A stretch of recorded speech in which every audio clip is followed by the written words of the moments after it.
నిజంగా ఈరోజు రాష్ట్ర ప్రజలు ఈ తెలుగుదేశం పార్టీ వాళ్ళందరినీ తీసుకెళ్లి మెంటల్ హాస్పిటల్లో జాయిన్ చేయించేయాలని చాలా ఉత్సాహంగా ఉన్నారు.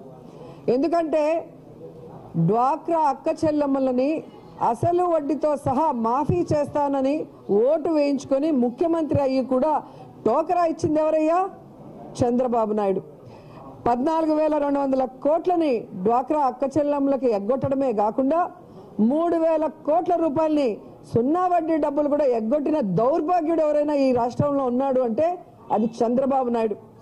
జగన్మోహన్ రెడ్డి గారు మాట ఇచ్చిన ప్రకారం ఈరోజు వైఎస్ఆర్ ఆసరా పేరుతో తాను ముఖ్యమంత్రి అయిన 2వ సంవత్సరం నుంచి 4 ఏళ్లలో అక్క చెల్లెల అసలు వడ్డీని 4 దఫాలుగా క్లియర్ చేస్తానన్నారు. మొదటి 2 సంవత్సరాలు 12,500 కోట్లు ఇప్పటికే ఇచ్చాం.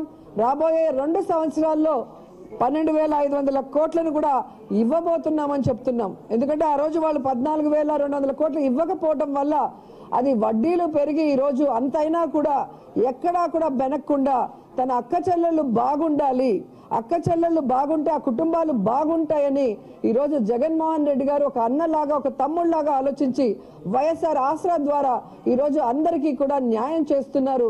అంతేకాకుండా దాదాపుగా 3,800 కోట్ల రూపాయల్ని ఈరోజు సున్నా వడ్డీ కింద ఈ 3 సంవత్సరాల కాలంలో ఇచ్చారని కళ్ళుండి చూడలేని టీడీపీ ఎదవలకు చెప్తున్నానని ఈ సందర్భంగా తెలుసుకోండి. ఇక ముఖ్యంగా మీరు చూస్తే అసలు దయ్యాలు వేదాలు వల్లించినట్టు సంక్షేమమే లేదు వైఎస్ఆర్ గారి ప్రభుత్వంలో, జగన్మోహన్ రెడ్డి గారి అధ్యక్షతన అని చెప్పి మాట్లాడుతున్నారు. అసలు సంక్షేమానికి మీకు ఏమైనా సంబంధం ఉందా? ఏ రోజైనా చంద్రబాబు నాయుడు తన బ్రెయిన్ నుంచి ఒక మంచి పథకాన్నైనా తీసుకొచ్చాడా? ఒక మంచి ఆలోచన ప్రజల కోసం చేశాడా నేను అడుగుతున్నాను.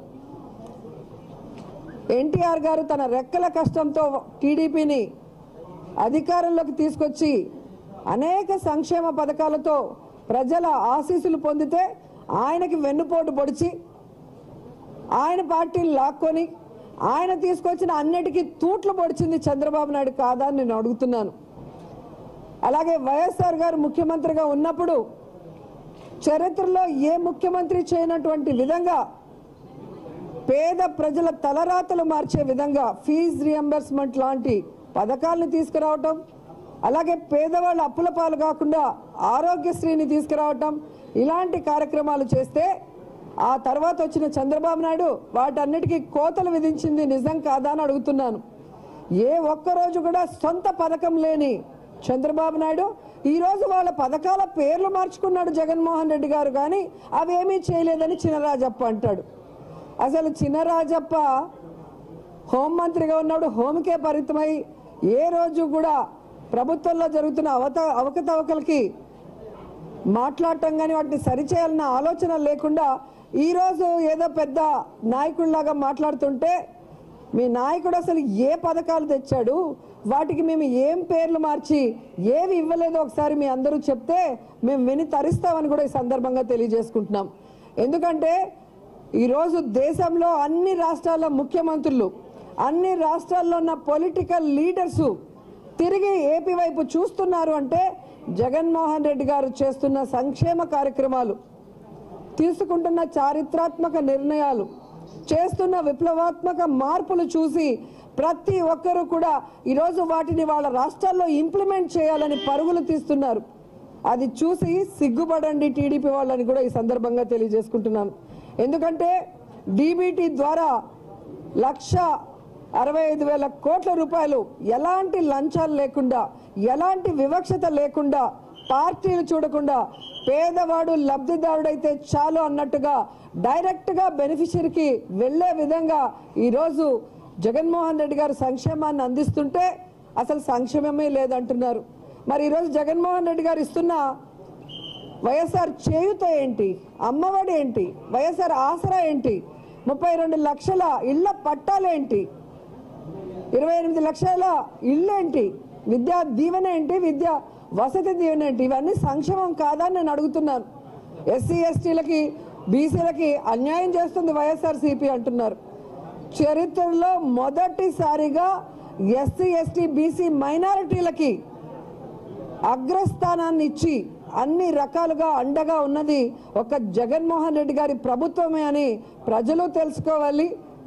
ప్రజల్ని కన్ఫ్యూజ్ చేయాలనుకుంటున్న తెలుగుదేశం పార్టీ వాళ్ళు కూడా తెలుసుకోవాలని సందర్భంగా తెలియజేసుకుంటున్నాను. ఎందుకంటే ఈరోజు 32 లక్షల ఇళ్ల పట్టాలు ఇవ్వడమే కాకుండా 28 లక్షల పక్కా ఇళ్లు నిర్మిస్తున్నాం. బీసీల సంక్షేమం కోసం 78,818 కోట్లు ఇచ్చాం. ఎస్సీల సంక్షేమం కోసం 26,720 కోట్లు ఇచ్చాం. ఎస్టీలకు సంబంధించి 8,371 కోట్లు ఇచ్చాం. అలాగే మైనార్టీలకి సంక్షేమం కోసం 6,626 కోట్లని వెచ్చించడం జరిగింది. అలాగే కాపులకి 16,544 కోట్ల రూపాయలని మరి ఖర్చు చేయడం జరిగింది. ఇతర కులాల సంక్షేమం కోసం 27,500 కోట్ల రూపాయలని ఖర్చు చేశామన్న విషయాన్ని కూడా తెలుసుకోండి. ఈ ఘనత జగన్మోహన్ రెడ్డి గారికి మాత్రమే దక్కుతుంది. ఈరోజు మీరు గడప గడపకు వెళితే ఏ కులానికి ఏం న్యాయం జరిగిందో తెలుగుదేశం పార్టీ వాళ్ళు తెలుసుకోవచ్చు. అంతేగాని అసెంబ్లీలో ఏదో గొడవ చేసేస్తే ప్రజలు మా మీద ఈరోజు కోపపడతారో లేదా మమ్మల్ని అనుమానిస్తారో లేదా మమ్మల్ని దూరం పెడతారో అనుకుంటే అది మీ పగటి కలే. ఎందుకంటే లబ్ధి పొందుతున్న ప్రతి పేదవాడు, ప్రతి ఎస్సీ, ఎస్టీ, బీసీ, మైనారిటీ వాళ్ళు మా పక్కనే ఉన్నారు. కాబట్టి ఈరోజు ఏ ఎన్నిక జరుగుతున్నా కూడా జగనన్న జెండా మాత్రమే ఎగురుతుంది.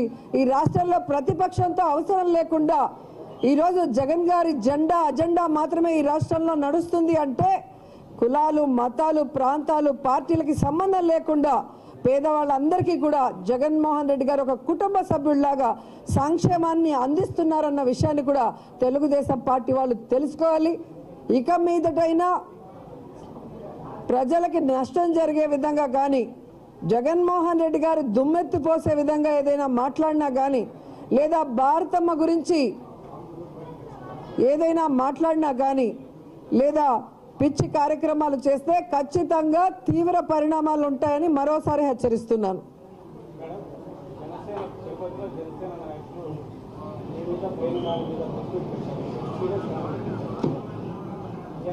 ఏం కామెంట్ చేశారు?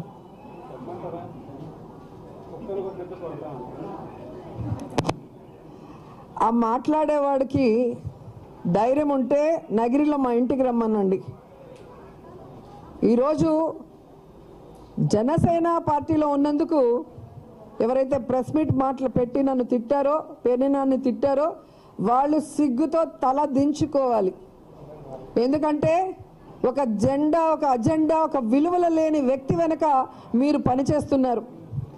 ఏ ఎన్నికల్లో ఏ పార్టీ జెండాను మోయమంటాడో తెలియని పరిస్థితిలో మీరున్నారు.